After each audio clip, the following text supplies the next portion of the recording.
welcome to another episode of Let's Talk. I'm your host, Denise Rollard Barnes, publisher of the Washington Informer, where I am right now in my office, and glad for you all to come and join me as we prepare for this show. We're going to have another continuation of our celebration of Black history and conversations that matter most this week. Boy, this is a week that goes down kind of in our journals and history. It's been an amazing week of losses.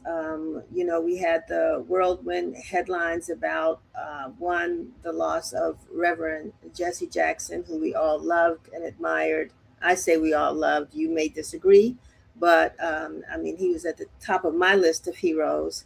So it's really been sad news to hear that he finally succumbed to his illness that he's been fighting with for so long. And so while some say it was expected, when death comes, we're still never ready for it. And so there are a lot of memories that we have, and we will show some of those towards the end of the show.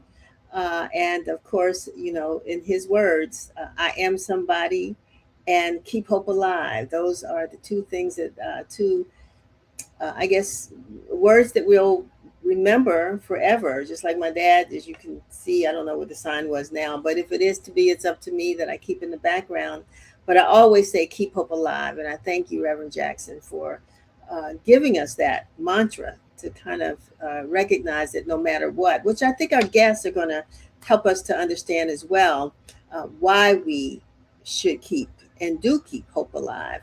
And then in addition to that, we mourn the passing of Reverend Raylan Hagler, who was the former pastor emeritus of Plymouth Congregational Church here in Washington, D.C. But as you know, he was a fighter for justice and equality, and his contributions in civil rights and his unwavering voice against injustices will forever resonate in our hearts and in our minds throughout our community. I mean, we remember him not only as a leader, but as a beacon of hope for many. And up to his last and final days, Reverend Hagler just continued to fight. He had, because of, I think it's cancer of the larynx, he had lost his voice, but he was still just as powerful. And so many have given kind remarks and remembrances of the work that he did in this community for well over 30 years. So our hearts and prayers go out to his family. We will be reporting on his service. I think services have been arranged for him in the coming weeks. And so we will let you know about those, and we will be there. So in addition, as we remember the both of them, we hope you've picked up this week's copy of the Washington Informer, our latest edition. And as you can see, we have both Reverend Jackson and Reverend Hagler on the cover. Our dedicated reporters have been on the front lines delivering critical coverage that includes, of course, the ongoing conversations around Black history, household debt, and the collapse of the Potomac Interceptor. Wow, the Potomac River. I mean, fortunately, we got some good news about that today, and our reporter Maya has been covering that as well, because that affects all of us, the quality of our rivers and around the city. But we've been covering that, and of course, all the things that plague our communities, but the good news as well. We don't focus on bad news. It's all about the good news. So as always, our team works tirelessly to keep you informed and engaged. So be sure to pick up a copy of the Washington Informer to read all those stories in full. And if not, you can always go online, visit us at our website at washingtoninformer.com. Again, that's washingtoninformer.com. And while you're there, consider becoming a subscriber. We would love to have you as a part of the Informer family. All you have to do is give us your email address. We're not asking for any more. We do, from time to time, ask for donations just to try to keep the doors open and continue to provide the kind of journalism that we think serves our community. But to subscribe, it's free. Just sign up. And we would love to have you as a part of our family, where you will receive our Win Daily, our daily newsletter that comes every day to keep you up to date on the stories that we're covering and other things that we think you might be interested in and we want to share with you to keep you informed. And while tuning into the show today, we want you to spread the word and share this broadcast on your social media platforms. Speaking of staying connected, be sure to follow the Washington Informer. It's we can find us on Facebook, IG, X, TikTok, LinkedIn, and YouTube. You name a place, we're going to be there. We might even be at your local church or at your local organization's meeting. We're going to be everywhere. So because we are part of this community and we want to make sure that we keep you, as I keep saying, informed. Today we have a great lineup of guests. Let's get on with the show. We have a great lineup of guests, and I really like the fact that I will have an opportunity to have a brief conversation with our managing editor, Misha Green, who we try to get on from time to time, as well as our other reporters. But I look forward to having a wonderful discussion with renowned author, cultural historian, and the founder of the IKG Cultural Resources. And we're going to talk about what IKG stands for. I'll let him share that with us. But anyway, the Cultural Research Sources and Research and Educational Organization dedicated to promoting the history and culture of African American people. Did I say Tony Browder?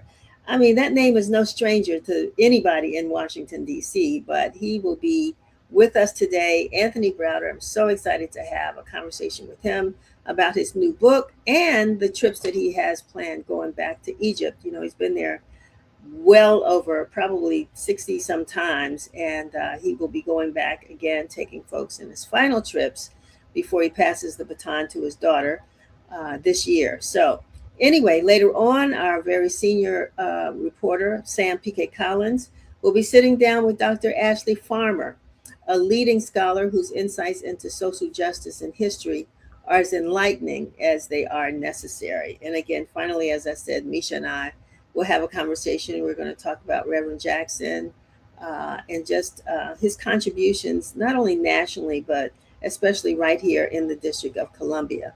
So with that, I'd like to just move on with the show. We don't have commercials. Of course, if you ever want to sponsor a segment here on Let's Talk, feel free to do so. Just reach out to us at news, at WashingtonInformer.com. We know a lot of people shy away from commercial television because they don't want to see commercials. But if we can focus on our Black-owned businesses, this is the place where we want you to be. And we want to encourage people not only if they promote their businesses on the show, we want to make sure that you go there and spend your dollars. All right, that was my commercial. Moving on. I have the distinct honor now of welcoming a remarkable author, historian, and Egyptologist, Anthony Browder. Tony, welcome to Let's Talk. One of my favorite teachers, John Henry Clark, commented, if you begin your history with slavery, everything since then looks like progress. So I'm about going to the source. Asa Hilliard had always encouraged us to return to the source. And Kemet is the source.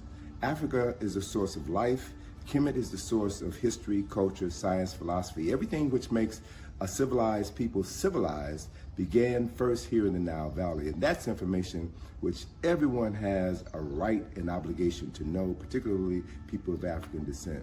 So the story of our greatness precedes the story of our descent into enslavement and debasement by at least 4,500 years. So I choose to focus on the beginning, not the end of our story. So it's interesting that I had the opportunity to interview you in Egypt during that trip, and you offered your perspective on the work that you do and what Africans should feel about themselves no matter where they are. And now that has turned Tony Browder into a book called The Browder Perspective. Let's talk a little bit about your book. Let's start there, because it sounds like it encapsulates everything that you've done over the last 40 some years. Right. Well, the subtitle of that book is My 50-Year Journey to Enlightenment. and it documents the experiences that I've had between 1975 and 2025.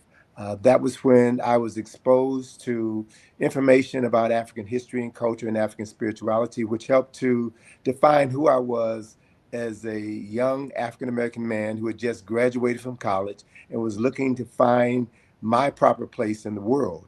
And so it was my introduction to African spirituality that really confirmed in my consciousness who I was and what my spirit was supposed to do in this lifetime. And that led me to meeting Ivan Van Sertima 2 years later in 1977 when I heard him discuss his book, They Came Before Columbus, The African Presence in America. And it was during that talk that Ivan said that the ancient Egyptians were Black.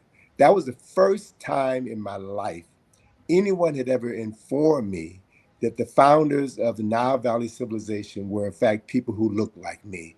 That's when I began my deeper dive into what I now refer to as knowledge and discovered scholars, discovered information and knowledge which had intentionally been withheld from me. And as I began searching out these various sources of new information, that led to my first trip to Africa, to Egypt, specifically with Dr. Ben in 1980.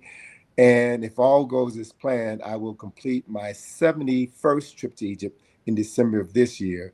And so my latest book, A Browder Perspective, talks about my journey and provides a black print, if you will, for how others who are also looking to find their real cultural heritage and identity can do so by tapping into some of the resources that I introduced them to.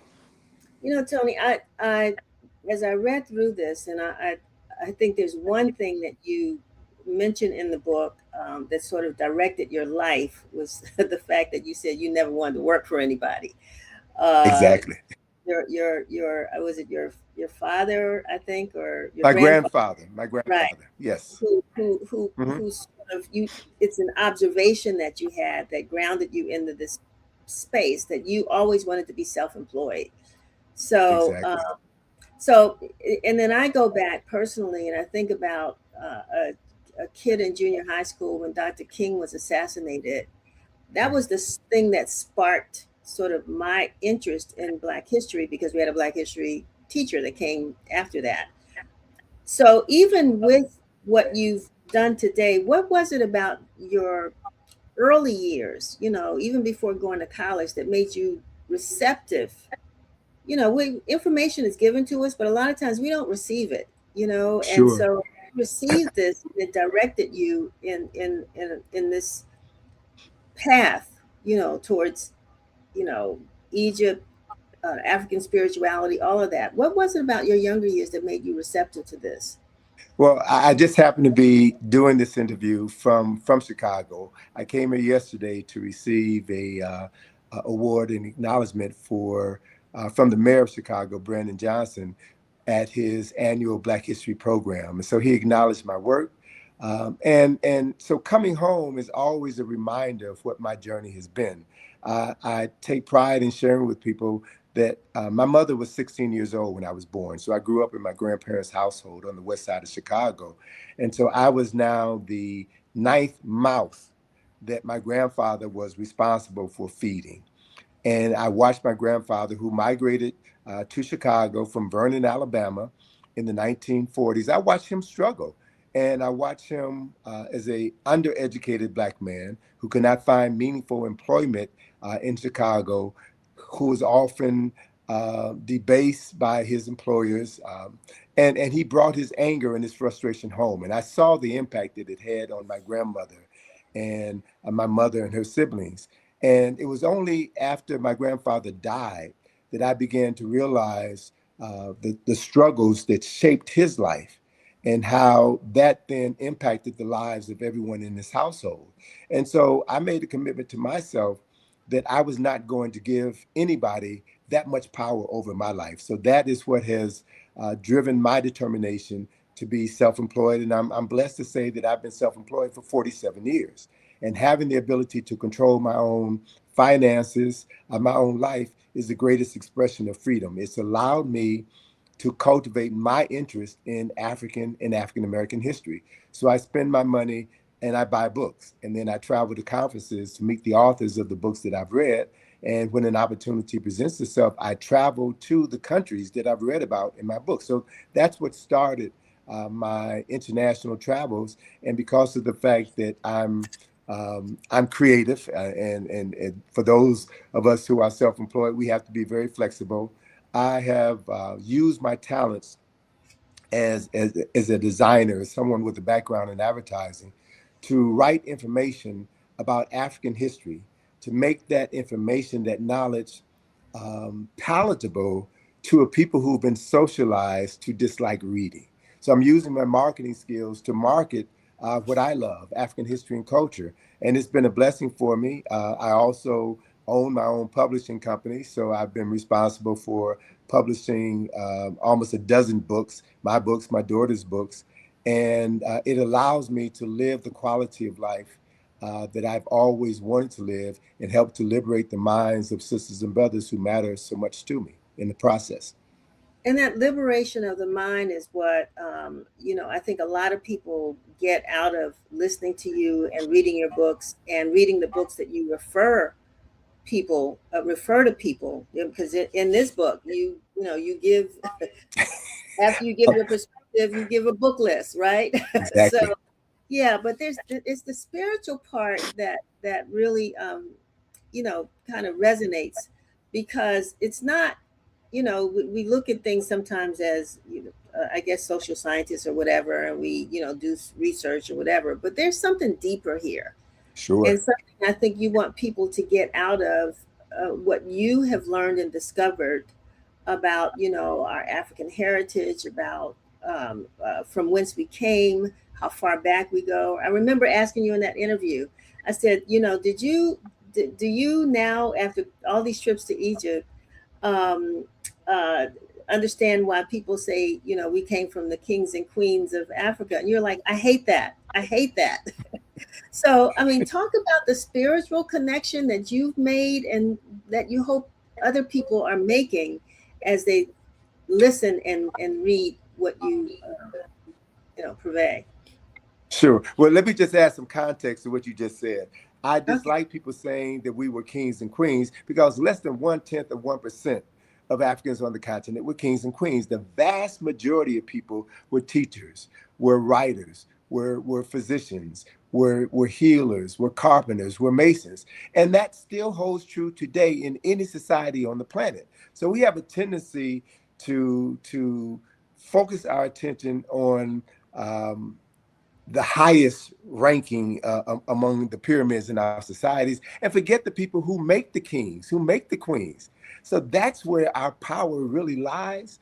And the king or the queen only represents the masses of the people. So I'm about acknowledging the masses who make everything possible. Everything that exists, everything that we know about the past, ancient Egypt, for example, we know because of the artists, the engineers, the architects, the designers, the people, the civil servants who maintained that institution. And so those are the people, those are the lives that matter. And so with regards to your question concerning spirit, what I also have come to understand based on my 68 trips to Egypt thus far, based on my 15 years of excavating and restoring Kushite tombs on the West Bank of Luxor, Egypt, based on my travels to West Africa, what I know, not what I think, not what I believe, but what I know is that we are spiritual beings having a human experience, that our bodies are temporaries, but our spirit, our souls are eternal. And what we find from studying Nile Valley civilization specifically is that they had a social system in place where they acknowledged the temporary nature of the body, but the immortality of the soul, or the Ba, as it was called in ancient Egypt. So there were processes for the evaluation and the elevation of the soul of a deceased person. There were processes in place for honoring the spirit, the memory of those ancestors who are no longer here. So it's about ancestral acknowledgement. It's about ancestral reverence that society had focused all of its attention on. So we have inherited some of those same traditions without really understanding its source or understand how to connect into that spirit. For example, the idea of taking flowers to a grave. That began in the Nile Valley. There were rituals every week. There was a ritual that was performed by sisters of the 25th dynasty where they did that. This idea of pouring libation is a process that began in the Nile Valley. So that's a part of our essence. And so it's simply a matter of us remembering who we were before our historical and cultural memory was disrupted by the Ma'afa and enslavement and discrimination, and tapping into the best of that spiritual power that has always resided in us, and affirming that so that we can tap into that source, which has always been our guide. The reason why Africans in America are some of the most envious people on the planet is because of that African spirit that has never been suppressed. And so now, what this current regime in power are forcing us to do is to remember who we were and turn back to those institutions that we created before integration, that educated us to be proud sons and daughters of Africans, and to find ways to enlighten and empower our children so that they won't be confused about who they are and the greatness that resides within them. One of the things, and I'm not going, I want folks to go out and get your book, which let's talk about that though, that we can get the book. Tell us where the book is available. You can get the book at Sankofa. You can get the book at Mahogany's. You can get the book in Baltimore at Everyone's Place. You can purchase the book from my website, ikg-info.com.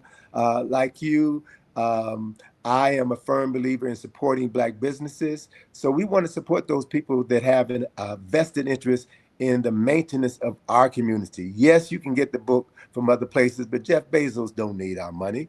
Let's spend our dollars with people who affirm our identity and will feed back and support institutions that also do the same. Going back to the point that you were making about spirituality, it said, you wrote, for centuries we were taught to look upward for deliverance when the real source of power has always been inward. Yes. Um, and you just spoke about that, but that we go to church and we're looking for we believe it's not a God thing, but let me not explain it. I want you to explain it. All right. Well, something that I've learned from my association with psychiatrists and psychologists. The brain is an associative organ. The brain responds to specific and direct thoughts and speech. So the brain cannot process the word belief. The brain cannot process the word hope. That sends it into this loop where it doesn't know where to go. You have to give your brain specific instructions as to what you want to create, what you want to come into existence. So part of Nile Valley studies, part of knowing yourself is to know that the creator resides within us, and that we as human beings have the capacity to co-create. We can bring into existence those things that we desire. So it's critically important to educate the mind to understand that what you think, what you speak, you bring into existence. So those are powerful tools that can be used to either create heaven on earth or hell on earth. And as Dr. Carter G. Woodson said, when you control a person's thinking, you don't have to worry about their actions. So everything that we do should be about the controlled use of our thought, the controlled use of our speech, in order to manifest on the physical plane of existence that which we want our children's children's children to inherit. So if we aren't thinking at least 3 to 7 generations into the future, if we are thinking about creating the world that we want our precious children to live in, then we have failed them. We have failed them. And another quick point I want to make, I see you're watching the clock, Denise, and we all monitoring time. I've got a plane to catch in a couple of hours. Oh So wow. Okay. I lost a dear friend, Yeah. Dr. Charles Finch, on the day that we had our book launch on January the 17th. Charles Finch was one of the organizers of the Nile Valley Conference, which was held at Morehouse in September of 1984. And it was that conference that cemented in my consciousness what I wanted to do with the rest of my life. When I saw these scholars, historians, psychologists, physicians, educators talk about the value of Nile Valley culture and civilization. And so what we are doing in DC next Thursday, the 26th of January, is having a 40-day ascension ceremony to acknowledge the spirit of Dr. Charles Finch. And so 30, that 20 of February. the 26th of February, which is the Okay. day after what would have been Dr. Finch's 78th birthday. So Okay. within traditional African spiritual societies, it is um, the reality is embraced that when a person dies, their soul reviews their life over the course of 40 days.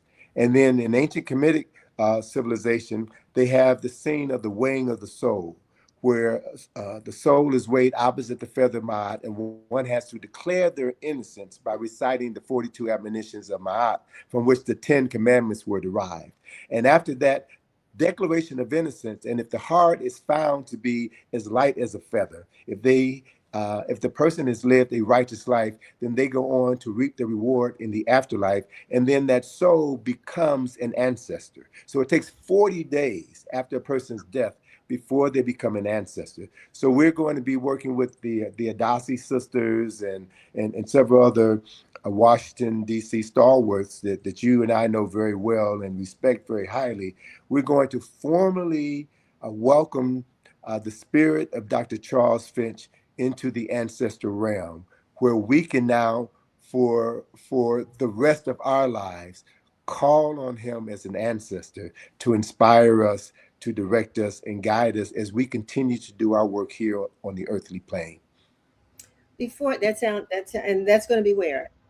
That's going to be at the Thurgood Marshall Center, 1816 12th Street Northwest, between 6 and 8 p.m. And I'll share with you the link. That event will also be live streamed. So I'll share that with you, Denise, so you can share with your listeners Wonderful. and viewers. As I said before, we could be here all day and night with all the questions that I have and all the responses that I'm sure you could give.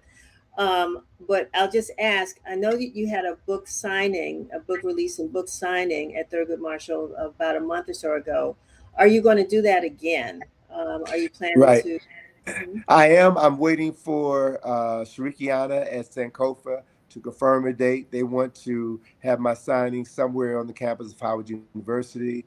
I've been in contact with the owners of Mahogany Books, and they will be doing something soon. So more than likely, those events will take place in March or April. I'm getting ready to go out on a book tour at the end of March, and I'll be traveling to the south, and then April I'll be in California, and May I'll be in Texas, and we'll be selling some books and So raising some minds.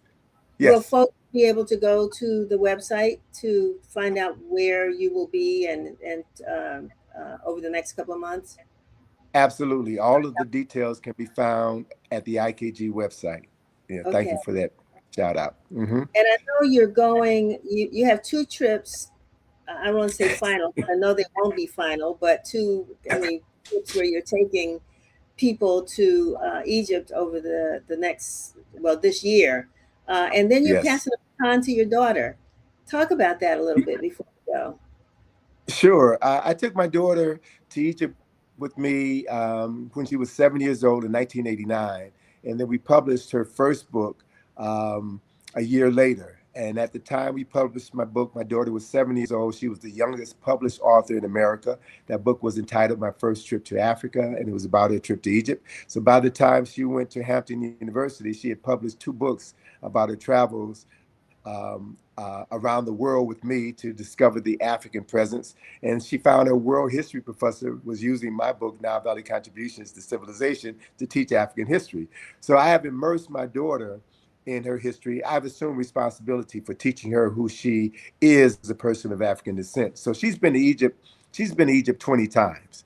And she is well prepared to take over my study tours to Egypt so that I can visit some other countries in Africa. I want to go to Cameroon. I want to go to Burkina Faso. I want to go to some other places and share what I find in those places with my audience. So I can pass the baton to my daughter. I now have a grandson, and he's going to travel with us to Africa. And Atlantis, at the appropriate time, will pass the baton to him. So I am now making my last 3 trips to Egypt this year. We've had such a demand in the July and the December study tours that we added a third date, and that third date is June the 16th through the 30th. People Okay. can go to our website and get details and sign up for that tour. And if all goes as planned, I'll probably be taking over 300 people to Egypt this year on my final study tour before I pass the baton to my daughter. Well, full disclosure, I'm preparing to go with you in December. I want to experience that winter solstice that you talked about. I'm not sure what's Yeah. planned, but I'm open, and we will come back and report on that trip to those who did not were not able to attend.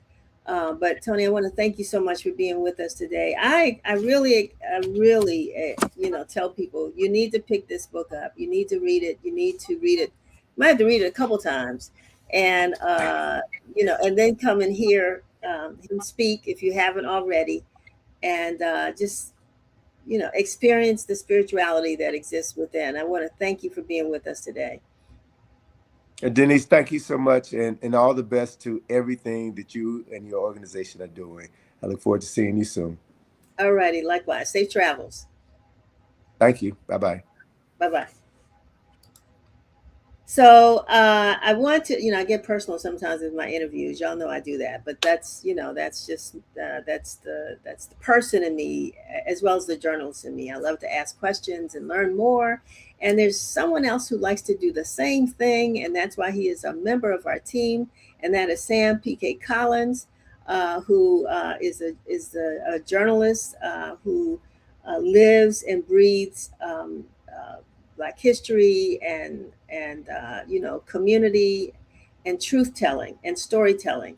So Sam, are you here? Because I certainly want to pitch this to you right now, so that you can bring on our next guest. Sam P.K. Collins, are you there? Okay, maybe Sam's not here. So I guess maybe I can bring on Dr. Ashley now until Sam comes, who is our next guest. Dr. Ashley, how are you? Good. How are you today? I'm just pumped. And now I've got you here. I'm so excited to be able to talk to folks who know something about something. You know what I'm saying? So tell us a little bit about yourself. And I know we talked a little before we went on air, and that you're down there in Austin, Texas, but you've been writing books as well and focusing on Black history and women, the role of women. And I think Sam is coming on. So if he is here, I'm going to bring him in while we start the conversation. But go ahead and give us a little bit of your background. Great. Yeah, absolutely. As I was telling you, I'm a history professor at the University of Texas in Austin, in Black Studies and History, where when I'm not writing books, I'm teaching, big, huge classes about the Black experiences. And it's one of my real joys. But I'm also a historian of Black women and Black women's intellectual history. So I wrote a book before the one we were going to talk about today called Remaking Black Power, How Black Women Transform an Era, which was really a history of how Black women engaged and thought about Black power and its ability to transform their lives. But as a historian, I'm really interested not just in documenting the fact that Black women were there, but also thinking about the ways in which they were really the architects, both organizationally, but also ideologically of our movements. Before Sam comes on again, I want to ask, I'm definitely going to pick up the books. I haven't read them yet, full disclosure. But I'm wondering, because we've been hearing so much about what's happening on university campuses with those who are with Black history programs, Black history curricula, folks who are focusing on Black history. How have you been able to duck that? there? We haven't. Actually, last week, UT Austin announced that they were consolidating all of our ethnic studies programs. So I don't know if people know this, but the University of Texas at Austin had the biggest Black studies program in the country. Undergrad degrees, PhD granting degrees, a policy wing, an art wing, and 2 art galleries. Separately, we also had a thriving Mexican American and Latino studies department, an Asian American studies department, an indigenous studies department, and a women's studies department. The school is trying to consolidate all of those. So we need folks in the public to make their voice heard about the fact that they don't want this. We need those who might be associated with these universities, wherever you are, to get involved, and also use your donor dollars to count, because it is a real travesty to see how much we have built this curriculum up for folks in Texas and beyond, and how they are trying to destroy it.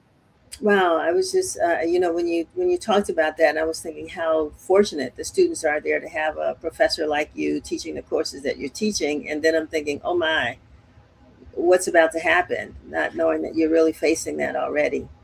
Yes, absolutely. So, people sometimes think that what happens on the universities don't affect them around the world, but without a university, it creates an ecosystem where it teaches our young people that it's okay not to know this history, Mhm. and not to be citizens of the world in every sense, shape, and form.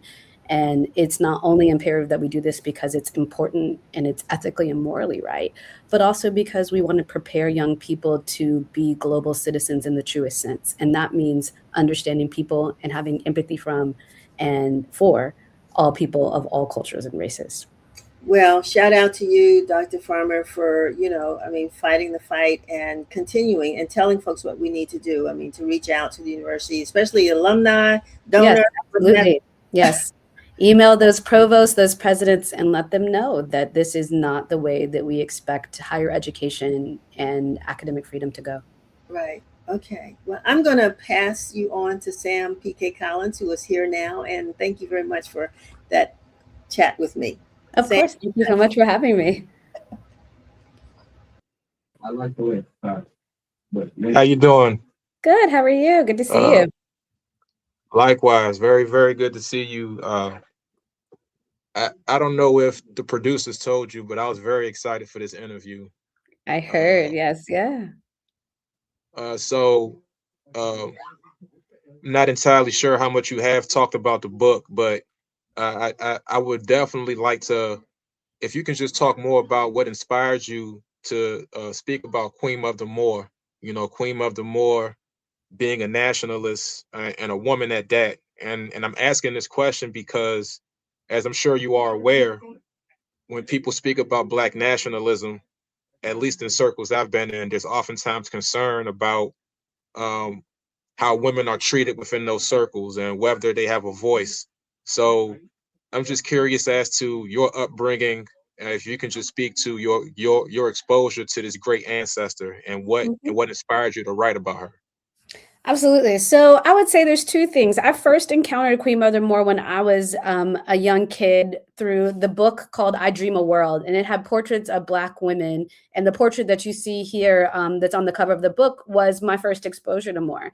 My mother, who is a woman who graduated from Fisk, I grew up in Nashville, Tennessee, somebody who loved history, but in her day and age never thought that she could be a historian for a living, used to instill upon me the importance of Black women in all of these movements.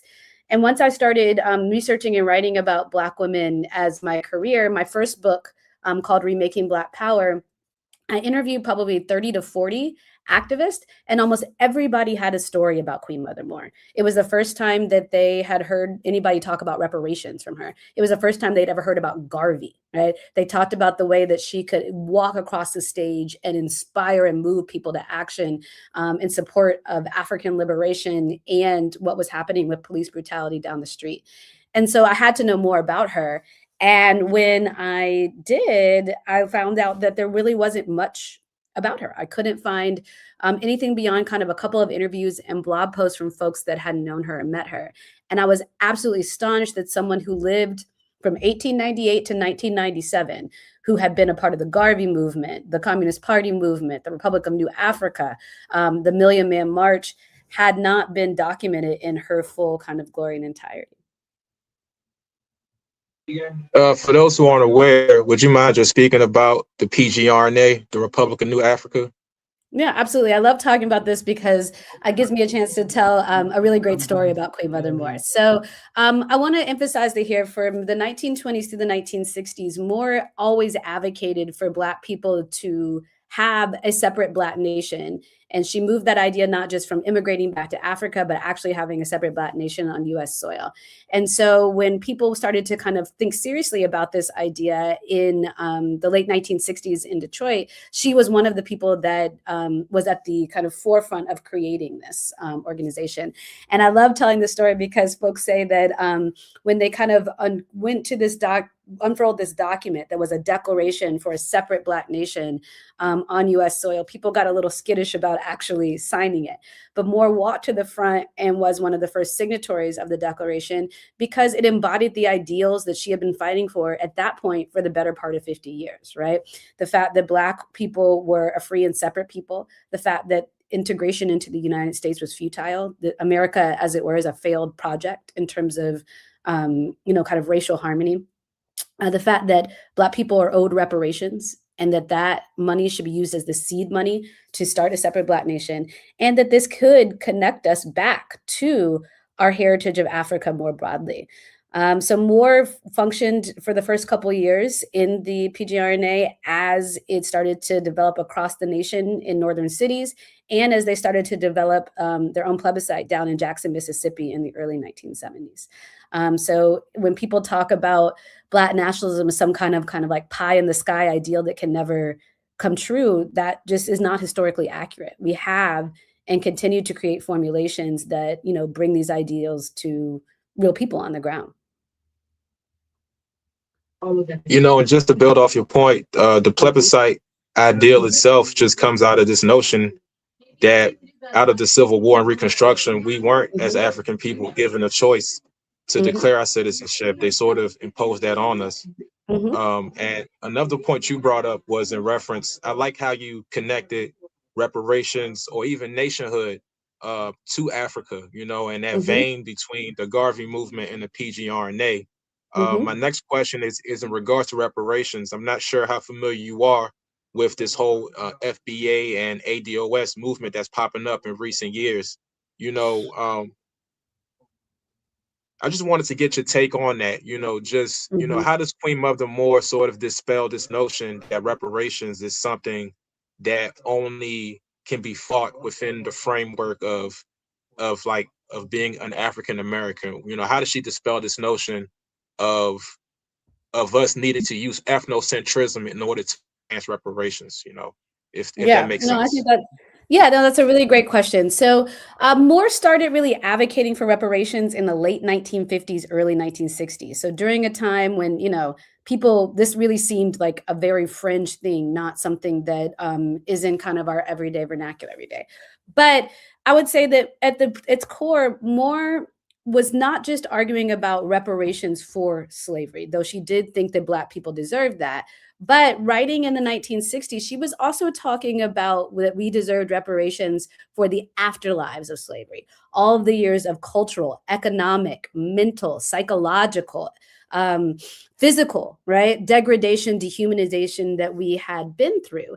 And that means that even if you could not trace yourself directly as a descendant of a enslaved person in the United States, you still had been wronged, right? And you were still owed something from the aftermath of what slavery and racism and Jim Crow had produced, right? So her argument moved just beyond kind of payment for actual labor to payment for the range of atrocities that Black folk had endured.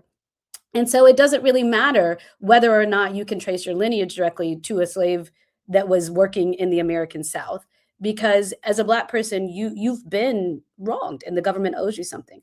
Also, as a Black person, I say, I think Queen Mother Moore was certainly about making that wrong right. But she also, I think, saw reparations as a way to kind of heal some of the ruptures of the Middle Passage, right? She didn't think that we should take the money and integrate into American society, but she thought that we should take the money and start to kind of create a revolution of our minds, where we let go of this idea of Americanness in general and recaptured our understanding and relationship to Africa. So for her, it was certainly about a wrong for the past, but it was also about building a different African-centered future. And that just doesn't work if you stick to kind of ethno-nationalist notions of reparations. You know why I like your answer, if I may, for just a second. I like how you use that word lineage. I'm not sure if you did that intentionally, but that Yeah. you definitely. All right. So just in that same vein, right? Please paint a picture for us. So within 1960s, 70s, we're still in this time period before the Gary Convention, where nationalist sentiments and integrationist sentiments are still neck and neck. Integrationism hasn't quite taken over the Black community just yet. Can you just, in that frame of time, speak about Queen Mother of Moore's impact as it relates to, assisting John Conyers in Congress and just others? How did she add to the conversation at that time around reparations, if I am getting the history correct in that sense? Yeah. I love this question because it gives me opportunity to talk about kind of where the origins of the modern reparation movement comes from. And it actually comes from Moore's group called the Universal Association of Ethiopian Women, which you can see her, kind of reaching back to her Garvey roots in that, right? And really, this is a band of middle-aged Black women in New Orleans that by day are getting Black men off of death row for allegedly raping white women and making sure Black women got enough to eat. And by night, basically creating the architectural framework of modern Black nationalism. How are they doing that? One, they're thinking about the fact that, in Moore's words, somebody needs to pay for all of this, right? For the atrocities that Black people are experiencing in the Jim Crow South all the way back to slavery. And two, the idea that, integration is really futile among unequal people. So what can we use this money to build with instead of trying to, kind of seal up cracks in a crumbling building? And so because of that, she is really actually like literally writing pamphlets and distributing pamphlets talking about the case for reparations in terms of past precedent, about enumerating the atrocities that Black people have experienced, and then offering a framework for how repayment could work while things like the March on Washington are going on, right? And she's spreading this. She's literally sometimes going from place to place, from a church to a community group to a nationalist group, and letting anybody who will listen talk about it. And so I see her as kind of really planting the seeds of that, all while maybe everybody's looking towards the March on Washington. And as we get the Civil Rights Act, as we get the Voting Rights Act, and Black life doesn't really improve that much, then you see folks kind of coming back to Moore's idea that really you cannot integrate until you are an equal. And the only way to integrate and become equals is, to right the wrongs that have made in the past. So it really is this moment where everybody is focused on sit-ins and the March on Washington, and she is literally going in the opposite direction and galvanizing people for a wholly different understanding of their relationship to the American nation state. All right, so we got a lot of directions we can go in. We're going to get kind of tangential here. Can you please just talk about Ethiopianism? Because to your point, this band of women, and back then during that time, a lot of people of our people were using Ethiopian in their vernacular. So what is the importance of that, of that mind state, Ethiopianism? What is it? Yeah. And like what is its significance? So Moore is kind of first introduced to the concept of Ethiopia as both like a real place that has never been colonized, right, by white folks in Africa, and as an idea of kind of the cradle of Black civilization. And that's something that Garvey really instilled in her back in the 1920s when she was in her 20s and really having this awakening and nationalist becoming and Pan-Africanist becoming, right? And then she kind of felt it in a really tangible way when in 1935, Italy tried to invade Ethiopia. And she was part of a group in Harlem that was sending supplies and fighting back against this, right? And then, so now she's invested in it, not just as an idea of like the cradle of Black civilization, but also as in a real place where Black people are practicing nationhood and self-determination, right?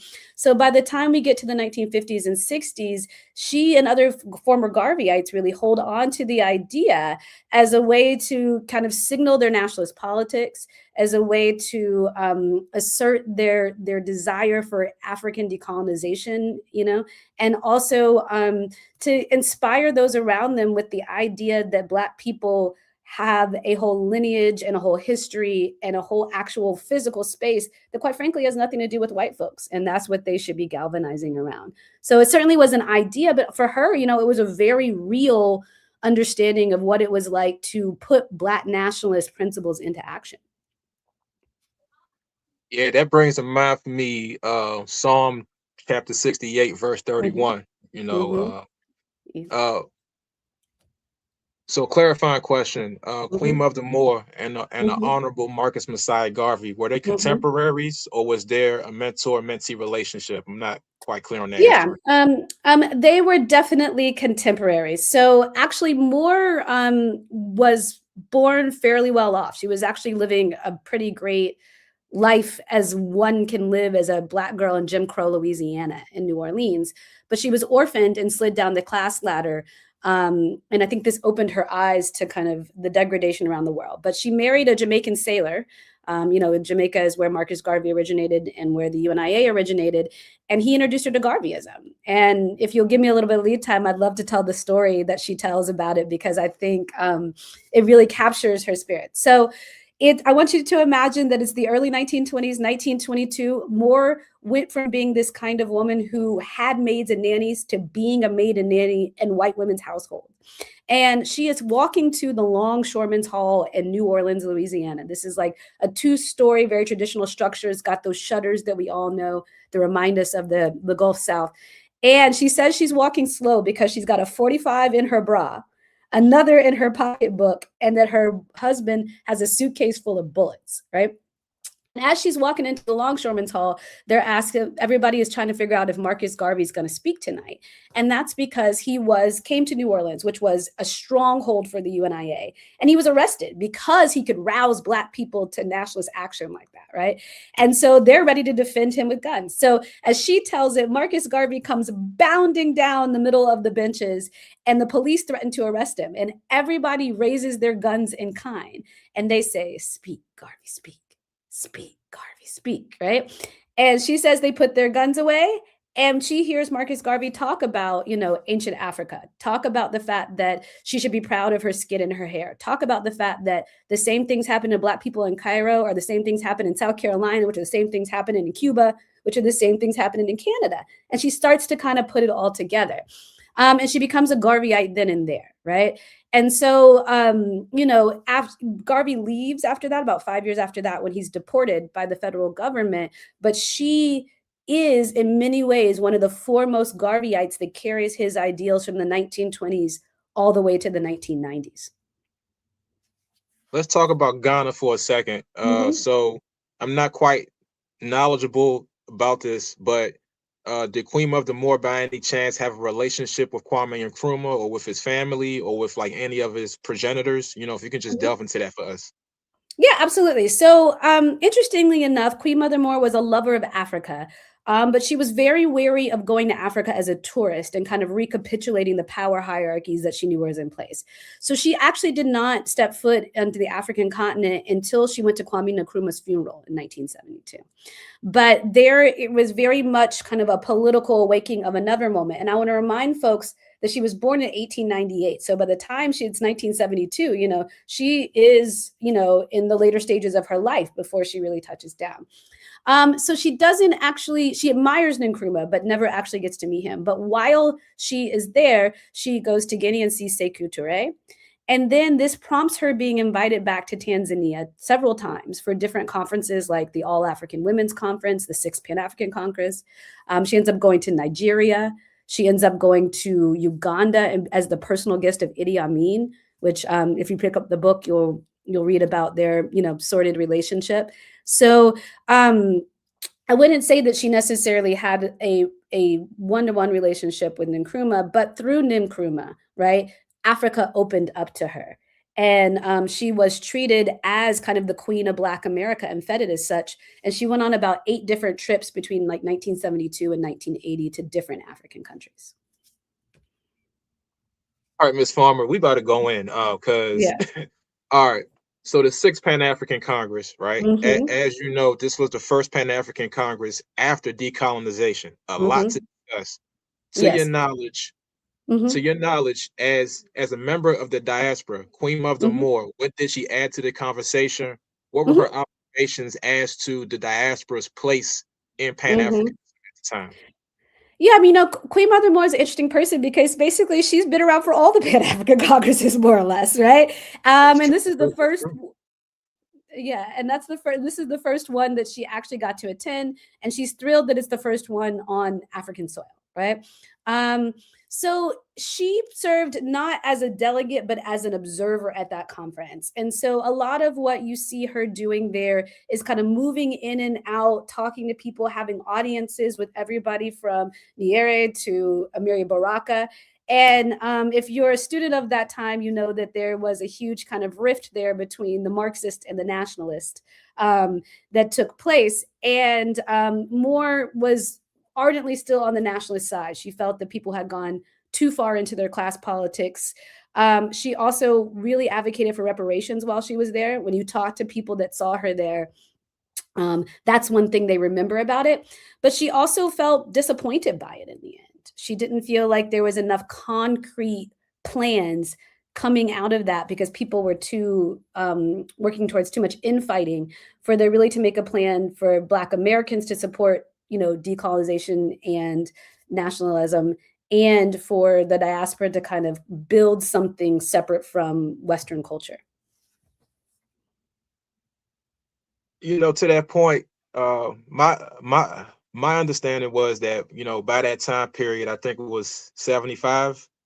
Yeah, it was 76. 75, 74, Mhm. 70. So, Okay, yeah. mhm. So I guess because the newly independent African countries had gotten their Mhm. independence, I feel like everybody was a big man or woman in their country. So it Mhm. was, and then in addition to that, the diaspora having known intimately what racism is and was, that Mhm. was sort of like that struggle, just sort of explaining to the leftists, like, hey, listen, Mhm. race is still a factor, Yep. so Mhm. before we wrap up, Mhm. and I wish we can go on longer, but um, again, going back to my original point, the the African woman's place in nationalism, Mhm. not Yeah. place, but the African woman as it relates to nationalism, like, Mhm. what can we take away from this? Why is it important that we highlight more of these women, the Queen of the Moors, the Amy Jocks Garveys, you know, Yeah, the Dara women like that? Bubakaris, yeah, yeah. Yeah, so most of the time we think of nationalism as a young Black man's game, right? It's the Malcolms, it's the Garvey when he was young, and women seem as kind of helpmates or nothing at all. And I think Right. somebody like Moore shows us, one, that that is not true. Not only was she part of every moment in nationalist history in the 20th century, she also midwifed some of them, whether that be through her groups on the ground, like the Universal Association of Ethiopian Women I talked about, whether that was mentoring Malcolm X and other folks who went on to become major nationalist leaders, whether that was creating the infrastructure for things like the Republic of New Africa, and then holding positions of power in those places, right? So I don't want to pretend that they didn't face sexism and that the relationship wasn't complicated, but it wasn't a wholesale women weren't involved or women weren't crucial to it. And I think that's what Moore teaches us. Ashley D. Farmer, y'all. Please talk to us a bit about your book, how we can get it, if you don't mind. Yes, so the book is called Queen Mother, Black Nationalism, Reparations, and the Untold Story of Audley Moore. It is a cradle to grave biography of this remarkable woman who lived for 100 years. You can get it at Mahogany Books and any other independent bookseller. And I hope that you'll check it out. And you can find me on socials if you want to tell me what you think about it. Thank you, thank you, thank you. Thank you for engaging with it. Yes, ma'am.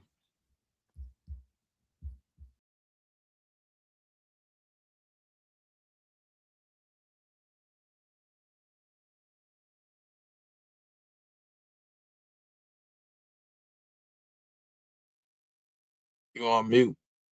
Or Thank you. I'm just having a conversation with myself. That was amazing. And, sometimes because we do so much writing ourselves and other work, we don't get a chance to really sit down and read.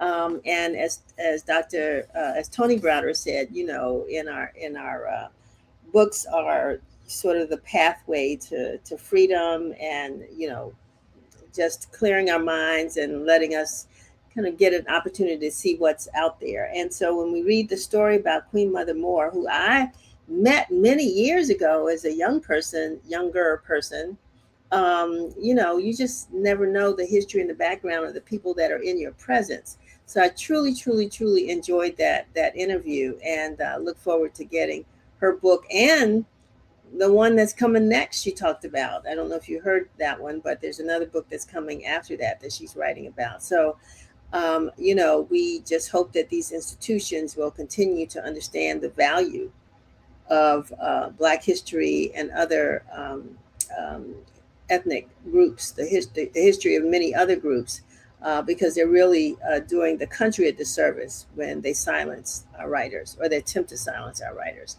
So, as you are over there at Howard University, with your students, teaching them.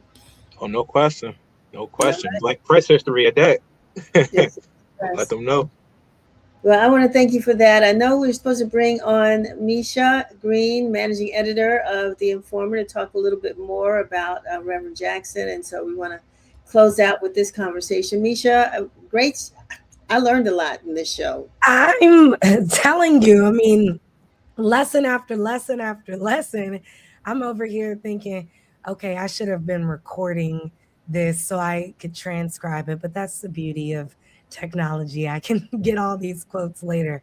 I learned so much. So thank you to Dr. Farmer, to Dr. Browder, and the entire crew.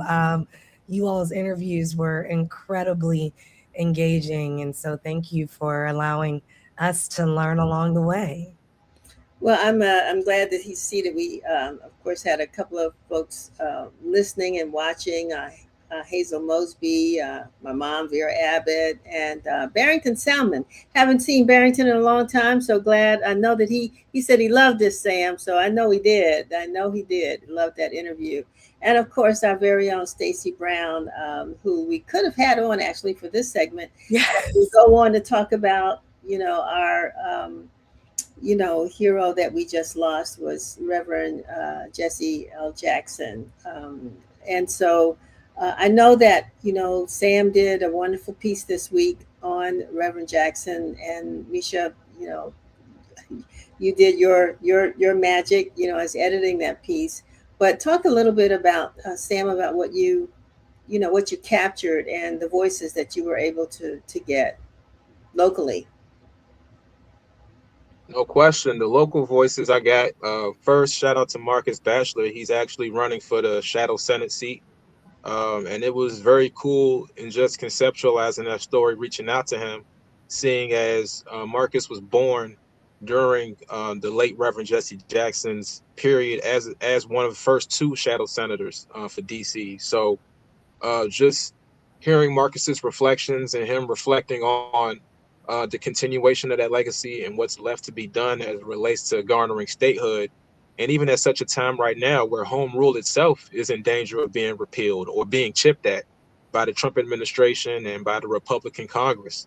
Another voice, First Lady for Life, Cora Masters Berry, she really gave me a whole lot. That was the interview of interviews, just in terms of her husband's relationship, Mayor Marion Barry's relationship with the late Reverend Jesse Jackson.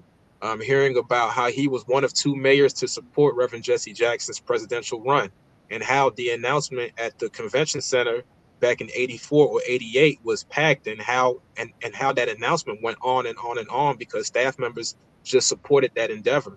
And just learning more about how in his last years, around the time of the renaming of what's now Marion Barry Avenue, Jesse Jackson, even with his health, was very adamant about recording a video in tribute to his late friend.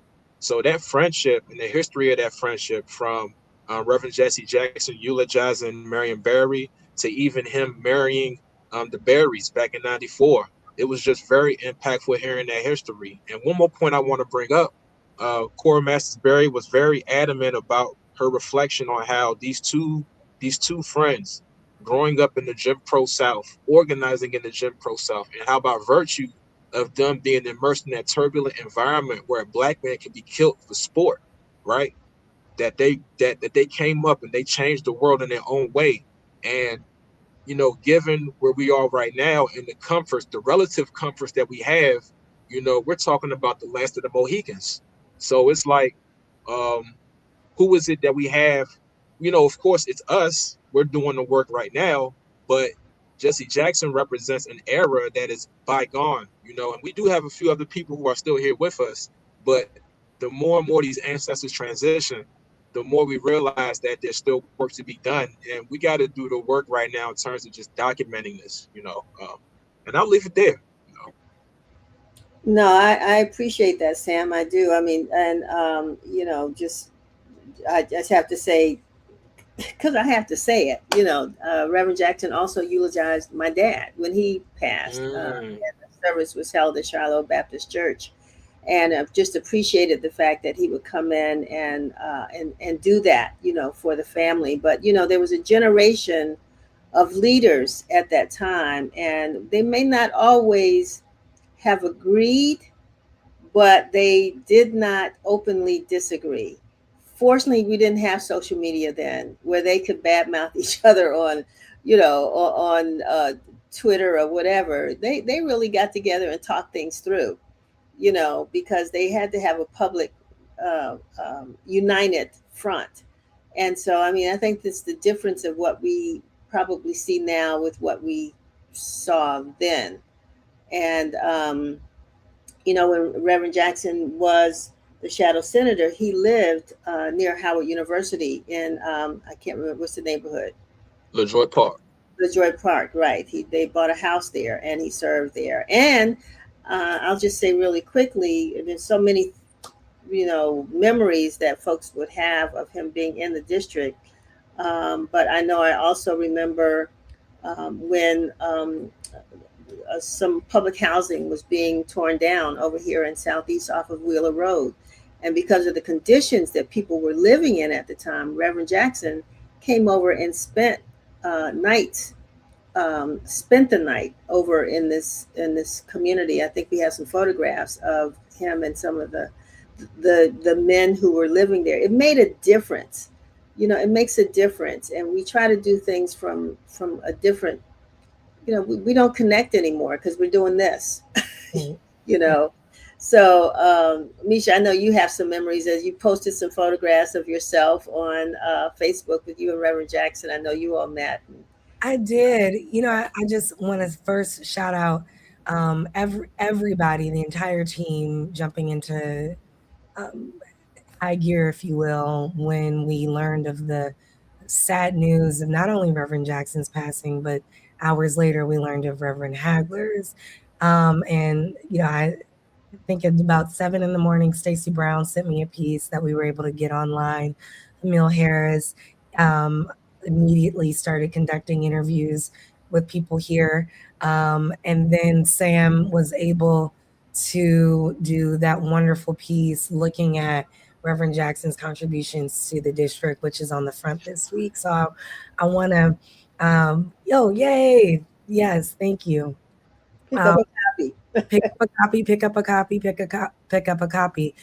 But then right under there, we had the article about Reverend Hagler, which again, thank you to you, DRB, Sam, and Hamil for your work on that piece. But one of the things that I found with both of them, just before I share my own reflections, is that faith in action really is what they were about.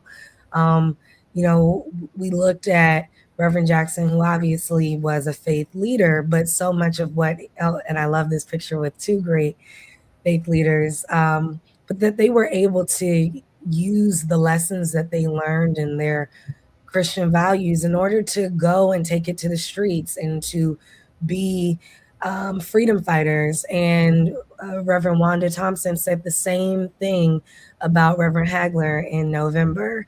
And so we were able to use that quote about him. And so I wanted to shout that out. Uh, my anecdote with Reverend Jackson was on U Street, which I'm gonna give Sam another quick shout out, because our initial plan was to have a story about U Street in this week's edition, and he had to make a very quick pivot. But it's online now. Make sure you check it out, and it'll be in this upcoming edition on the history of U Street and some of the history that remains, and what people are still trying to preserve. But I met him in front of the historic Lincoln Theater, uh, and it wasn't a long conversation, but one of the things that I was really inspired by was that he started in the Black press. In fact, that was one of the things that made him realize, oh, I got to do something as a paper boy. And so, I think that was just, for me, a wake up call of why we have to make sure we're getting into classrooms, engaging with the young people. Sam and I have talked about our stories as young people in DC with the Washington Informer. And I just have to say, those tuning in, make sure you're giving your young people in your lives the copy of this week's paper. So much history. It's so much great information, awesome photos that they'll be able to cherish, but also remember something about where they're from and why it's important. Jesse Jackson was a national icon, but he was a treasure to the district. And so that's my little 2 cents as we wrap. Yeah, I think we are going to be listening out for more stories. People can do what they want when they want to downplay or disrespect or whatever our heroes, but we define who our heroes are, we in the Black press. And while other media felt that Reverend Jackson was a hog for the camera, we knew that wherever he was, there was a story that needed to be followed. And so we appreciated the fact that, every opportunity that we could be that camera or that reporter in the room that was telling the story when he held a press conference about whatever the issue might be. I see Ms. Abbott, my mother, said, for the record, I held a fundraiser for Reverend Jackson's presidential campaign at the Channel Inn restaurant in Southwest, and she proudly says that they raised $1,500 Wow. for his presidential campaign. And so, I mean, I think people, this is Black history, but this isn't history of 100 years ago.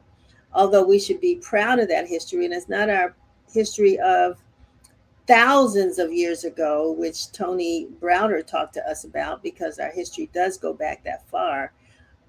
It's still a current history that we need to know about,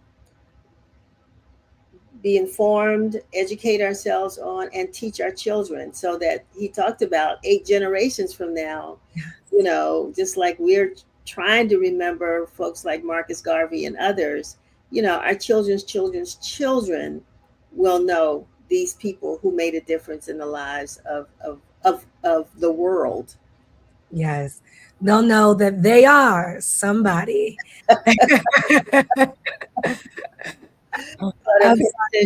Has a Run Jesse Run pen T-shirt, and who also worked in the presidential campaign. I mean, I think everybody should feel proud that this, that again, I keep having to go back to what Tony Browder said. We weren't all kings and queens, right? But we were the people on the ground that made it happen. And so no matter what you did, if you had a sign, if you had a fundraiser, if you wore a button or a pen, whatever you did to make this man's twice run for president a success, plus Barack Obama. We may not have liked everything they did, but the point is that they wouldn't have been able to do it without us. Right. So, this is a time that we can all celebrate our history. That's why I love Black History Month. Yes. Yes, indeed. And, you all, as you continue to have anecdotes about Reverend Jackson and others, please share it with us.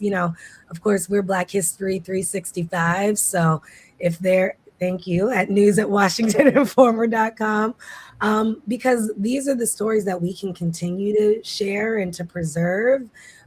Again, I want to hear more about that fundraiser at the Channel Inn. I want to see Mama Claudette. I want to see more of your buttons and be able to tap into some of that memorabilia. And again, that's a legacy that we're able to share and continue here at the Washington Informer. I don't want to take the conversation sideways, but just even the mention of the Channel Inn when you talk about Southwest Washington and the history of that community, it's nothing like it was then. The Channel Inn was the place to be years ago. Now there's, it's what's on top of it. Who knows? I don't know, but there were only 4 restaurants down there at the wharf. Yes. In Southwest, and that was the place where a lot of our political leaders and others went to not only socialize but have events. So that brings back great memories, like Sam's story on U Street that's coming up.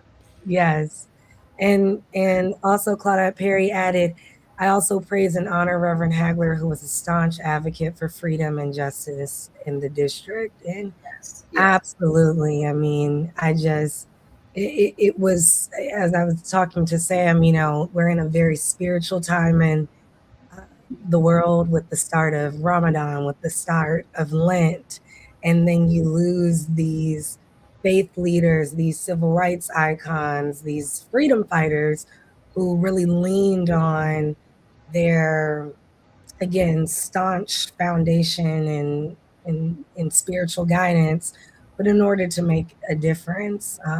So it has to mean something there, I'd love somebody spiritual to break that down further, but Yeah, and it's interesting, Misha. Before we go, and I know that we have a video or that we want to run after we end. But when I think back of Reverend Ben Hooks and all the men of power and influence in those days, all had that moniker in front of their, men and women had that moniker in front of their name, which was Reverend. yeah. And so, we often wonder kind of where the leadership is coming from today. And, we shall see. We shall see. So with that, I think we're going to close out, right, with something special that's produced by our team, Chevy Lassiter and Jaman. If we can get them on, and we will bid you all farewell until next Friday. Yes. I may be poor, but I am somebody. I may be on welfare, but I am somebody. I may be in jail, but I am somebody. I may be uneducated, but I am somebody. I am black, beautiful, proud. I must be respected. I must be protected. I am somebody. Right on.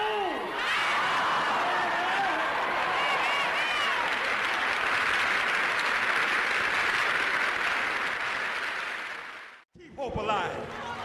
Keep hope alive. Keep hope alive on tomorrow night and beyond. Young America, hold your head high now. We can win. You must never stop dreaming. Face reality, yes, but don't stop with the way things are. Dream of things as they ought to be. Dream.